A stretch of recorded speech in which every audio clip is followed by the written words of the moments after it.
Hey everyone, it's Susan Arno-Smith and welcome to the weekly vlog about writing your novel. We're still on setting and we're talking about atmosphere. And atmosphere is the soup that you put your character into that creates really a visceral response in the reader.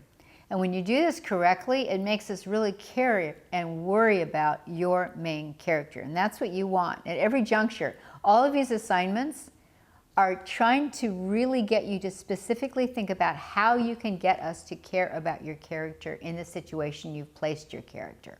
So here's another way of doing it. It's atmosphere. Here are two examples back to back to give you an idea of how this is done when it's done correctly.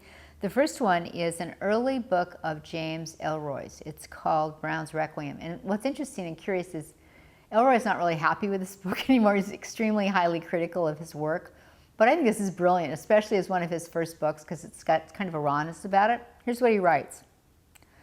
When I drew up alongside the picket fence, a putrid smell hit my nostrils. I saw a large swarm of flies buzzing about a foot above the ground and a half-dozen rats scrambling beneath them. When I saw what they were interested in, my stomach turned. Nice. Putrid, swarming flies, rats. We get what he wants us to feel, we do, and we know that that character, even though he shouldn't, is going to march right into that monster place and face all that stuff, and we can't wait to share that with him. Here's another example of how to do this atmospheric piece correctly. This is from M.L. Stedman's novel, The Light Between Oceans. First, she establishes that they live on a very remote island, very far from everything, especially land, which is over 100 miles away, mainland. Then she writes about the island.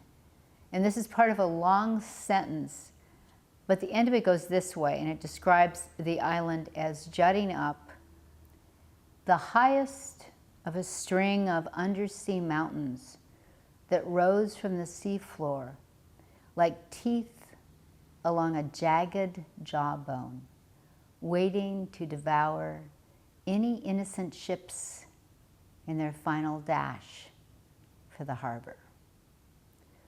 Wow. So here we have two fabulous examples of how to create atmosphere.